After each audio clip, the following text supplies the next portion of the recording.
a abordar lo que fue el acto de cierre del Frente Amplio. ¿Bien? Y para eso nos va a estar acompañando la senadora Silvia Nane. Pero primero repasemos, por favor, la crónica de Telemundo, que incluye declaraciones del candidato Yamandu Orsi durante este acto que fue multitudinario, ¿no? Se habla de 100.000 personas. ¿Puede ser eso? Sí. Más o menos. Andaba ahí. Bien. Repasemos.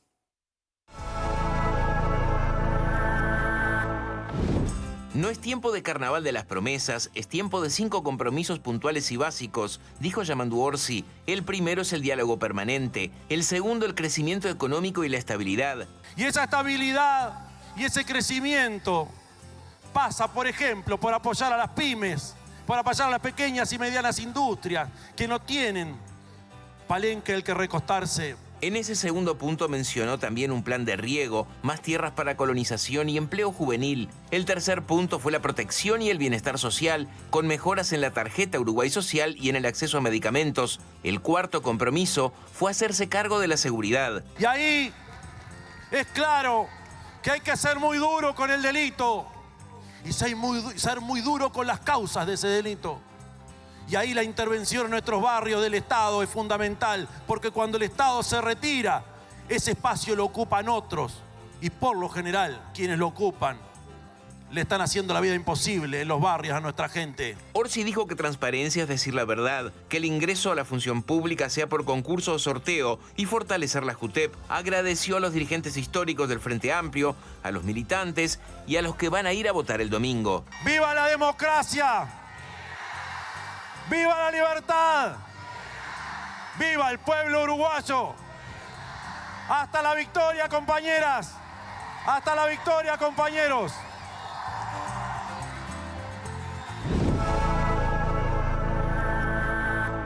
Veníamos con el tema del adoctrinamiento. ¿O rinde mucho el adoctrinamiento? ¿O estos 100.000 presentes? Se lo pregunto a ustedes, ¿no? ¿El análisis puede reducirse al adoctrinamiento o hay más ahí? No, yo creo que no. ¿Será que a estos 100.000 les llegó un mensaje del Foro de San Pablo diciendo debes ir al parque? Primero hay que ver si hay 100.000, para empezar. Si no son 100, son 70, son 80. La cantidad es importante. La palabra multitudinaria aplica igual. La cantidad es importante. Dron mata relato. La cantidad es muy importante. Está muy bien. Es un acto que se hizo en Montevideo, donde hay una mayoría frente amplista y no se puede negar lo que se ve, ¿no? Sí, obvio. Que es un acto multitudinario. Bien, y producto de la batalla cultural, ¿es Gramsci esto una evidencia, una prueba de Gramsci? En Montevideo el 50%... Como señala la senadora. En Montevideo el 50% del electorado es del Frente Amplio. Digo, no debería de sorprender un acto de estas características. No es nuevo, además, porque la capacidad de movilización que ha demostrado el Frente Amplio de Montevideo está más que comprobado. No es en esta elección, en elecciones pasadas también se dio. Claro. Senadora Nane, bienvenida. Muchas gracias, buenas tardes, un gusto estar con ustedes.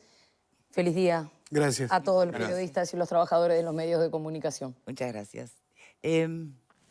Primero, ¿cómo la viene llevando estos días? Bien, venimos muy bien, comiendo cuando se puede, durmiendo cuando se puede. Estamos bien, como eso, estamos bien. Estamos bien, y el agua por acá, ¿no? Estamos bien. La última encuesta de cifra no pareció ser demasiado generosa con nadie, si se quiere, ¿no? ¿Cuál es la lectura? Con Salle. Salle le da 2. Yo creo que lo que sorprende de la última... Salle pensaba un 3. Lo que me sorprende de la última encuesta de cifra es el 2% de Salle. Ni para bien ni para mal. ¿Cuánto le dio? Para ahora estoy perdida. Dos, yo la tengo acá. Bueno, entonces tampoco fue generosa con Salle. Salle aspiraba a un 3, estaba en el 2,8 según otras encuestas. Bueno, todos aspiran, pero no generosas. Me sorprende ni para bien ni para mal. Me sorprende. No hay sorpresas. Ya venía de antes. Marca un panorama de estabilidad. Pero me gusta, vamos al Frente Amplio. Entonces, lectura, reflexión de esa última encuesta. Es un insumo más que lo que hay que hacer de nuevo, es analizar la tendencia completa en función de las distintas encuestadoras, en función de los distintos temas que se han venido dando en la semana, y esperaremos al domingo. Lo de Pachas, porque estas son encuestas que se cerró el domingo esta encuesta, ¿no? ¿Mueve la aguja? ¿Puede mover la aguja? Primero, ¿fue un error? ¿Fue un acto fallido? ¿Fue un desliz? ¿Te referís a la declaración sobre la nacionalización de las AFAP? Creo que Pacha lo aclaró hoy de mañana y Bueno, salió pero también lo una aclaró. nota en la diaria. Sí, pero lo aclaró diciendo que era una ironía y eso no fue verdad, porque ya lo había dicho en mayo de este año. Mira, yo en términos generales no opino sobre las declaraciones de mis compañeros en la prensa. Lo que sí me pareció es que Pacha hoy lo que explicó es que había un contexto en lo que él había dicho y que se le habían quedado con el titular. Creo que el tema de las AFAP, cuando siempre que se menciona puedo genera... reformular, no le pregunto, te pregunto por lo de Sánchez en concreto, te pregunto... ¿Coincidís con lo que dice Sánchez, que habría que nacionalizar a SAFAP? Es que lo que pasa es que de nuevo, es un titular, Victoria. Me parece que tenemos que poder ir un poco más allá de los titulares en temas que son además en mayo de este año, ahora de nuevo. En mayo, no sé qué fue lo que dijo, no escuché las declaraciones. Con Yamandu presente. Escuché las declaraciones de hoy y leí la aclaración en la diaria. A mí lo que me parece es que el tema de la SAFAP lo tenemos que poder mirar con un contexto un poco más profundo que un titular. Ha sido un cambio, fue un cambio para la seguridad social que ahora tuvo la más palabra cambios. nacionalizar, ¿hay que minimizarlo? Es que justamente me parece que es parte de un titular que en el contexto en el que Pacha lo dijo, estaba hablando incluso de cómo era incluso la forma de inversión de la SAFAP y después la forma en la que eso se distribuía en términos de jubilación. Pero frente a qué hacer con eso, tenés varios caminos. Uno es nacionalizar, y fue lo que él señaló. Bueno, que no el programa del Frente Amplio lo que tiene son 3 puntos referidos a la SAFAP: el pilar solidario, el pilar de ahorro individual y el pilar de aporte de los trabajadores, y tratar de armar una seguridad social que sea más justa en torno a esos 3 pilares. Para eso, ustedes saben que el Frente Amplio lo que está proponiendo desde hace mucho tiempo es un diálogo nacional, un diálogo social, que sea realmente un diálogo, no lo que tuvimos cuando el gobierno trató en el trámite parlamentario esta ley de reforma de la seguridad social, que en definitiva se quedó solamente en las jubilaciones y pensiones. Yo creo que cuando empezamos a hablar de seguridad social tenemos que tener en cuenta lo que viene siendo el cambio en el mercado del trabajo, lo que viene siendo el cambio en las relaciones laborales. Uruguay tiene además la característica como país de que su matriz de protección social está muy basada en el empleo formal, justamente por todo lo que tiene que ver en torno al Banco de Previsión Social. Pero lo cierto es que el mundo del trabajo hoy tiene otras tantas formas de trabajo que no necesariamente coinciden con eso y que hay que empezar a considerarlas para poder, digamos, adecuar la normativa y adecuar justamente esa matriz de protección social a lo que va a ser el mundo del trabajo. Pero hay caminos que pueden llegar a poner nervioso y otros no, a, por ejemplo, los inversionistas extranjeros, a todas estas empresas que te dan los grados inversores y demás, y definitivamente el camino de la eliminación de la AFAP vía nacionalización o vía como quieran, hasta el propio eventual ministro de Economía de un Frente Amplio si gana, lo han señalado como un camino que no habría que recorrer. No sé por qué nacionalización es sinónimo de eliminación en la interpretación que le están dando. Capaz que por eso, que hay que analizar un poco más en el contexto y en la cuestión profunda de lo que significan las AFAP en el contexto del sistema de protección social que hoy tenemos. Pero me parece que es bastante más profundo que un titular y me parece que en materia de lo que propone el Frente Amplio a la ciudadanía, lo que hay que hacer es remitirse al programa, que vale para todo el mundo. Bien. Permítame, antes de ir a otros temas, como quieras, zanjar acá, en esta vuelta, este capítulo puntual. ¿Algo para comentar sobre lo que dice o la respuesta de la senadora, Pauletti? No, yo vuelvo a lo que decía Pablo hoy, que a mí me parece importante transmitir lo que realmente se piensa en una campaña electoral. Y si Alejandro Sánchez o quien sea cree que es bueno para el país nacionalizar la SAFAP, me parece sano que lo diga. Del mismo modo es válido para todos los actores políticos decir qué es lo que piensan, más allá de que después puedan ser minoría o mayoría dentro de sus propias organizaciones políticas. Lo que me parece que queda feo es ir para atrás y para adelante, decirse y desdecirse, porque los hace perder credibilidad, en definitiva. Entonces el ciudadano no sabe frente a qué o ante qué está a la hora de votar. Simplemente ese apunte, porque Pablo lo entendió más lógico digamos, ocultar el pensamiento y que no se te escape. Esa era la discrepancia original que había señalado en el Esa es la discrepancia y Pablo no te la perdonaba esa, pero bueno, era un poco eso lo que yo quería mencionar. Bien, por acá. No, a ver, el tema lo analizamos, entonces ya un poco dije lo que pensaba, pero que los actores políticos cambian y sobre todo los que están expuestos a mucho contacto con la prensa y con el público, digamos, la calle dijo que no iba a subir ni las tarifas ni los combustibles y los tuvo que subir porque la realidad iba por otro lado. La calle dijo que no pensaba en ningún caso subir la edad jubilatoria y su principal reforma en el periodo en el cual él fue presidente fue subir la edad jubilatoria. Entonces, digamos, si es por eso, no esperaría ahora que se empiecen a horrorizar desde el Partido Nacional y del oficialismo con que, y hace unos meses Pacha decía una cosa y ahora está diciendo otra, porque bueno, poder cambiar se puede cambiar. A los ejemplos hay en todos los partidos. Pepe. Sí, yo ya me referí también al tema de lo conceptual de la palabra nacionalización, que creo que ahí hay un error, sobre todo, insisto, de características conceptuales. Pero le voy a buscar una vuelta al tema para hacer una pregunta a la senadora, porque hablábamos con la senadora Bianchi del tema de los programas, ¿no? El politólogo Daniel Chasquetti dice que los programas son como la ensalada en el asado. Cuando llegas a comer un asado y no hay ensalada, la pedís. Y cuando llegas a comer un asado y tenés la ensalada, no la consumís. Y bueno, y pasa un poco con el tema de los programas. La pregunta es, ahora, en esta posible segunda vuelta, escenario de noviembre, ¿es el mismo programa del Frente Amplio si gana el plebiscito o si lo pierde el tema de la seguridad social? O sea, ¿puede haber un refresh de cara a noviembre o se mantiene igual? Las bases programáticas del Frente Amplio de lo que hablan es justamente de un diálogo social. Lo que puede llegar a cambiar son las bases de ese diálogo social, pero el diálogo social se mantiene porque justamente es uno de los componentes principales del programa. Voy a hacer una pregunta fea. ¿Pero van a dialogar o van a gobernar? Fue buena la pregunta, ¿eh? No fue tan fea. Me quedé pensando dónde está el antagonismo. Una cosa es dialogar y otra cosa es gobernar. No, creo que son complementarias, pero capaz que es una cuestión de apreciación nada más. Porque en definitiva, a ver, gobernar sin escuchar puede llegar a ser muy complejo.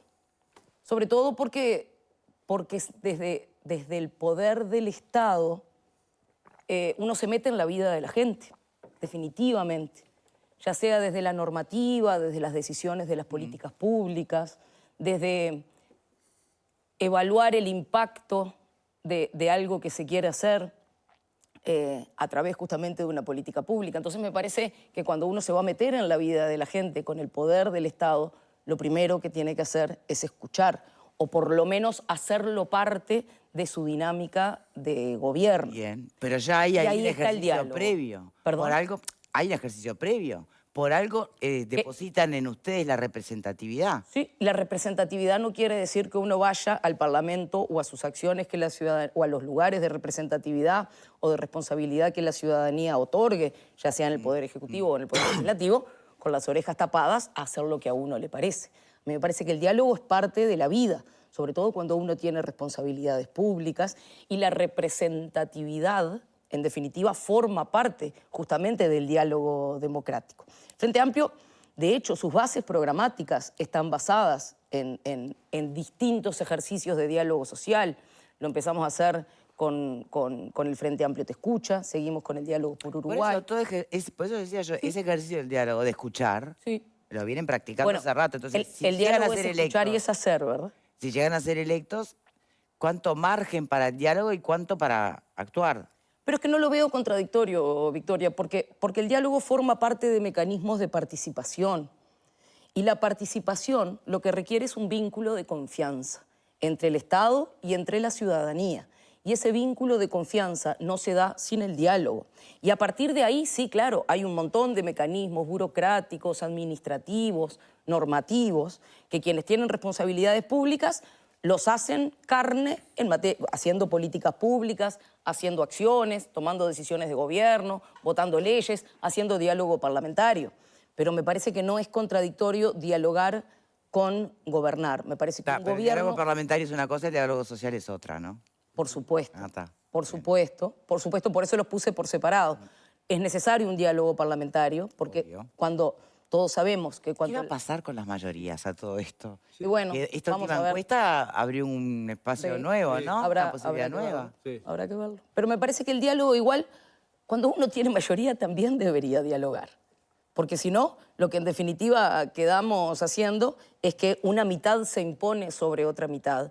Y a mí me parece que justamente el poder del Estado, utilizado en contra de la mitad del país, no Ese es no el hace gran bien a la tema, vida. La mitad del el país dividido en estos dos. Claro, pero además esto fue materia de análisis en la autocrítica que hizo el Frente Sí. Amplio después de perder el gobierno, y una parte fundamental de esa autocrítica fue como que el Frente Amplio se había encerrado en las instituciones, que muchas veces, ¿no?, el funcionamiento burocrático del Estado te lleva a mirar más hacia adentro que a dialogar con la sociedad. Entonces este énfasis tan marcado en el diálogo social responde a esa crítica. Pero no tiene que ser, claro, ahí para mí es bien claro, que dialogar no es opuesto o no es impedimento, no es obstáculo a tomar decisiones y a ser ejecutivo. Lo que pasa es que puede ahí hacer las dos cosas. el problema que tenés es, una cosa es dialogar con la sociedad y otra cosa es dialogar con tus pares cuando estás gobernando. Porque puede existir el diálogo, que de hecho lo existe, se ha dado en este gobierno, se ha dado, y se ha dado en los anteriores, pero cuando a vos no te llevan determinadas propuestas en ese diálogo, vos podés decir que no hay diálogo. ¿Se entiende? Bueno, no, ahí lo que pasa es que está faltando una palabra que es la que complica todo. Ahí es. Negociar.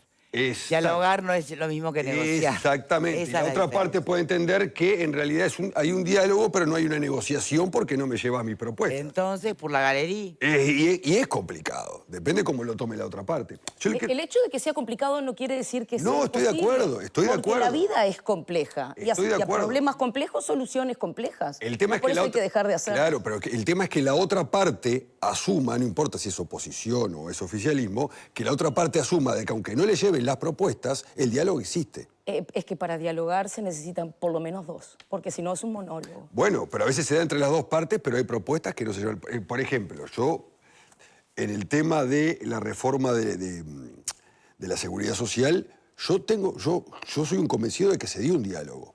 Podrá ser más, podrá ser menos, pero se dialogó. El asunto Al menos es se que- escuchó. Bueno, se escuchó. Bueno, pero la escucha es clave para Está empezar. bien, se escuchó, pero no se llevó adelante nada.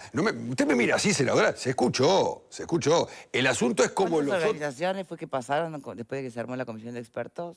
Para la Varias, no seguridad? sé, varias comisiones, pero digo, a lo que voy es que la otra No, parte se sintió que no fue Durante la escuchada. comisión de expertos no, y durante la comisión parlamentaria de estudio, las organizaciones, ninguna estuvo mucho más de 15 minutos, excepto el Cuesta Pero Duarte, para que algunos se- puede parecer poco y para otros puede parecer mucho 15 El tema es que minutos. sale de ese diálogo. Bueno, y Bueno, ahí ahí está. aparece la palabra Y ahí es donde negociación. aparece ¿Qué la te palabra llevan y qué negociación. no? Sí, señor. Bueno, y Y la representatividad que tú mencionabas, Victoria, también.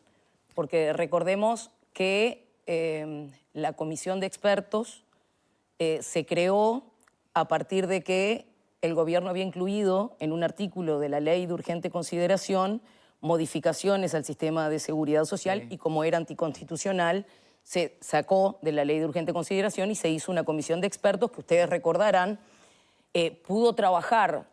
tuvo que trabajar de una forma bastante peculiar para lo que es habitualmente el trabajo de generación de normativa, porque acuérdense que fue en pandemia.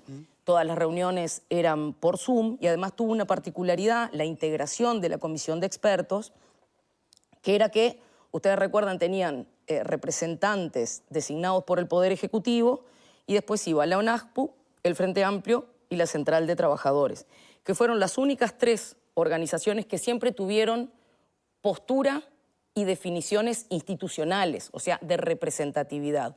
Los miembros designados por el Poder Ejecutivo en cada una de las reuniones se encargaban de decir que iban a título personal. Después lo que hubo que hacer fue juntar todas esas opiniones personales y salir a buscarle la espalda política, que ustedes recordarán, se la terminó dando el presidente de la República cuando salió con aquel primer borrador.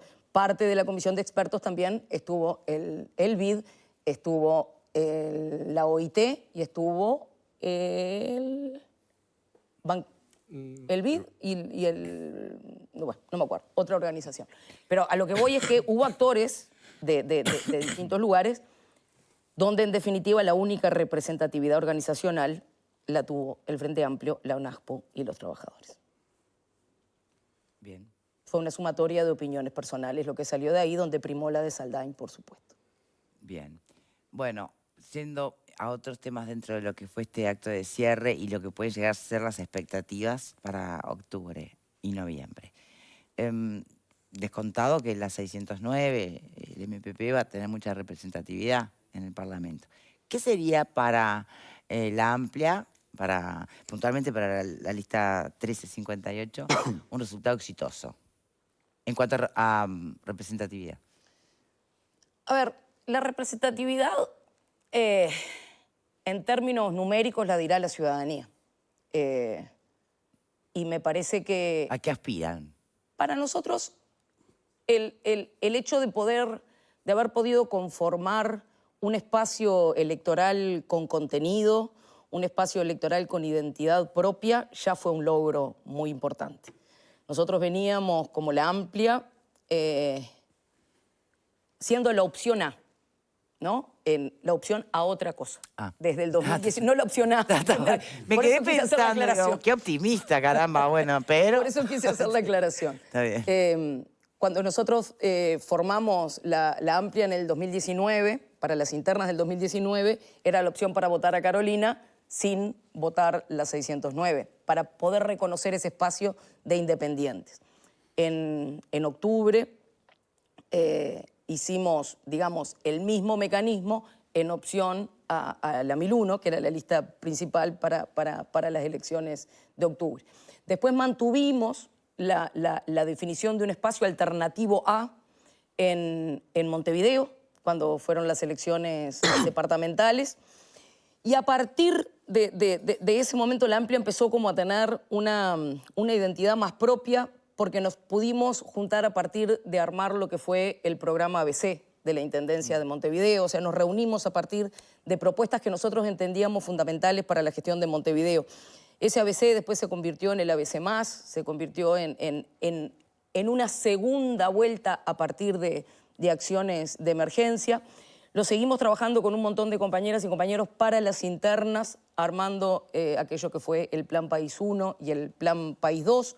Después, la coyuntura de las internas y la preparación hacia estas elecciones que vienen de octubre dio en que determinados compañeros tomaran definitivamente sus opciones sectoriales y nos quedó de nuevo ese núcleo que ahora sí ya tenía contenido propio, formado fundamentalmente por frente amplistas independientes, y decidimos presentarnos en esta circunstancia electoral ya como un espacio propio, consolidado, con compañeros de distintos lugares, con compañeros que estaban dispuestos a afrontar la responsabilidad política, como María Inés Ovaldía, como el doctor Daniel Borboret, Malena Muyala, que habían sido cargos de gestión. Sí. Y poder tomar, digamos, esa decisión de ir a la arena política a pelear representatividad. Eso para nosotros fue un hito bien importante como grupo, digamos, de personas que estábamos trabajando en acciones programáticas comunes. Así que te diría que el primer hito está cumplido, que fue conformar ese grupo de gente que estuvo dispuesta a dar ese paso. Florencia Astori, me estoy olvidando seguramente de gente, Silvia Pérez, el Bicho Silvera. Ernesto Murro. Ernesto Murro. Hubo una identificación que fue más allá de las propuestas para poder llevar a ese paso más adelante e ir a competir por la representatividad. O sea que esa primera instancia para nosotros está cumplida. Después nos pareció que era pertinente pedirle a Carolina que le pusiera el cuerpo, además del nombre, a este proyecto. Nos costó un poquito convencerla, pero finalmente, después de hablar con muchos compañeros, logramos convencerla. Entonces, en definitiva, lo que para nosotros sería muy bueno sería definitivamente mantener una banca en el Senado, poder sostener, poder aportar a lo que va a ser la construcción de la agenda legislativa del Frente Amplio e iremos viendo las diferentes representatividades departamentales que podemos conseguir, que también eso fue un paso que no habíamos dado en los periodos anteriores, que fue empezar a buscar referencias locales que también se integraran a este proyecto. Y quedamos con representatividad local propia en La Valleja, en Maldonado, en Rocha, en Colonia, en Salto, en Florida y seguramente me falte algo, en Canelones, bueno, y por supuesto en Montevideo, encabezada por María Inés. Pero fueron como varios pasos que se congregaron para formar este espacio. Que es humilde en la concepción... ¿Cuál es el espíritu, si hubiera que buscar un eslogan? Solo te termino este. Sí. Es humilde porque entendemos que la humildad la da la dimensión de la tarea que tenemos por delante, que es aportar en la agenda legislativa que plantea el Frente Amplio para transformar esta realidad con su programa de gobierno. ¿Qué es? Te diría que es amplia como la esperanza de poder aportar desde un lugar nuevo, desde un lugar que creo donde hay ideas probadas en la gestión, donde hay una forma de trabajo metódica en el enfoque de los problemas, donde entendemos que hay que ir generando evidencia, participación y focalización en algunas cosas Está importantes. largo para eslogan, senadora. Para eslogan está largo eso. No, el eslogan que se me ocurrió fue amplia como la esperanza y te seguí explicando la esperanza en qué y una forma de trabajo sistémico. Porque si uno la esperanza no la apoya con acciones, se queda solamente en una palabra vacía. Entonces, nosotros creo que lo que sí tenemos es esa cuestión de poder trabajar por acciones posibles. Y las acciones posibles hay que poder sostenerlas en el impacto, en la evidencia, en entender dónde hay que actuar, dónde hay que focalizar. Aparte de la palabra sostener, sí. Y considerando lo que se le critica al candidato por el Frente Amplio, a Yamandu Orsi, desde, por lo menos explícitamente, desde el oficialismo. No sé si por ahí alguien más lo siente dentro de la propia fuerza política Frente Amplista, pero esa dificultad que ha mostrado como candidato comunicacionalmente, que no significa que no sea sólido en sus contenidos, ¿no? Y que él mismo lo reconoce como tal vez como no fuese su virtud. No me acuerdo en dónde lo dijo, ¿no? Parecido. ¿Es sostenible el candidato pensando en un balotaje donde va a tener que salir a hablar y va a tener que debatir? Yamandu es el candidato del Frente Amplio, es el candidato que eligieron las Frente Amplistas y los Frente Amplistas. Toda esa consideración respecto a las dificultades, supongo que deben ser ponderaciones objetivas, como todos podemos tener de las diferentes personas. Mirá. ¿Subjetivas qué dije? Objetivas. Subjetivas. Que todos podemos Estamos para tener, los actos fallidos últimamente. Que todos, no, pero me parece... Claro, porque me parece que vestir una pregunta de consideraciones personales puede llegar a ser un recurso válido comunicacionalmente. Para mí, Yamandu no es una persona floja comunicacionalmente en lo más mínimo. Ayer quedó demostrado, ¿no? No es una persona floja comunicacionalmente y lo que yo creo que uno puede estar de acuerdo o no, que yo qué sé, si el oficialismo actual no está de acuerdo con la estrategia del Frente Amplio, tampoco es una cuestión a discutir, porque en definitiva la estrategia del Frente Amplio la definen las y los Frente Amplistas. Y ha sido justamente una estrategia basada mucho en la escucha, basada en la cercanía, basada en la comunicación persona a persona. Y a mí me parece que como estrategia para el Frente Amplio ha sido una estrategia muy válida. De hecho, fue la estrategia que llevó a poder nutrir las bases programáticas de experiencias de la realidad misma. Y ha sido el recorrido de, a ver cómo decirlo, de una fuerza política que trabaja en el llano, que escucha desde el llano y que hace de la participación no solamente una bandera, sino la acción política de todos los días. A partir de ahí, las consideraciones de a quién le gusta y a quién no le gusta, me parece que de repente son para discutir en otro momento. Y también, que a mí siempre me parece que es algo que vale la pena destacar, y es que el Frente Amplio no es una sumatoria de deseos personales ni de individualidades por brillantes que sean. El Frente Amplio es un proyecto colectivo que tiene más de 50 años, es un proyecto colectivo que gobernó este país durante 15 años, derribando un montón de sustos, un montón de mitos. Entonces me parece que tenemos las condiciones necesarias como para poder volver a pedirle a la ciudadanía que confíe en este proyecto político, porque hay miles que lo vamos a sostener, aún de las subjetividades, de las opiniones de quienes tienen todo el derecho del mundo a pensar diferente. Bien, ¿alguien quiere aportar algo sobre este, Pepe? No, sobre este tema en particular. Ah, perdón, porque tenemos que ir cerrando, Bueno, entonces queda para otro momento. ¿sobre esto? No, una pregunta general de la amplia del sector, simplemente. Pero, Pepe, pues, no sé, porque no nos da tiempo para ampliar mucho ahora. Bueno. Cortitas, a ver, cortitas. No, la expectativa obviamente está puesta en la elección de las fórmulas este domingo, pero se juega una carrera sumamente interesante en el Senado, ¿no? Donde hoy podríamos decir, con estas encuestas, tenemos 15 senadores del Frente Amplio, 14 de la coalición, más 1 si entrara Salle, o 14 más, o sea, 15 si entrara Mieres. ¿Coincide en eso? Y la decisión de una mujer, porque en realidad...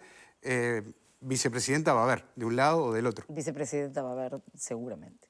Me parece que hay que esperar al 27.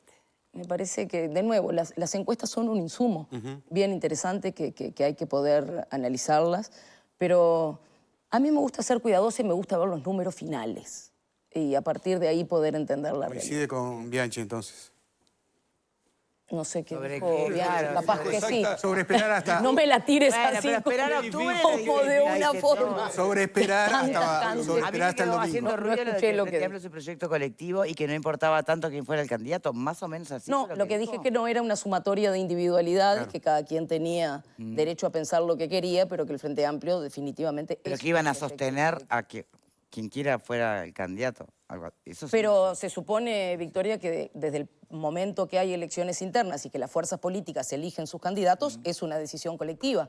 Y las decisiones colectivas se sostienen en colectivo. Hay que cerrar, perdón, Bueno, pero Paula. me das chance. Por lo menos hacerla rapidito. No, no, a Me van a propósito matar, de la por favor. principal orientadora del No, espacio La Amplia, que es Carolina Cose, hay muchos, digamos, opinólogos en detrimento, digamos, analistas políticos que han hablado de que la aparición de Blanca Rodríguez ha opacado la figura de Carolina Cose. ¿Ustedes lo ven así? Puede quedarse No sé. después de la tanda, por favor. Me van a... por no, me supuesto. piden a mí o alguien paga la multa. Esto se está complicando. Hay que facturar, métanle acá. Gracias. Ya venimos. Cocinar con el robot de Cocina en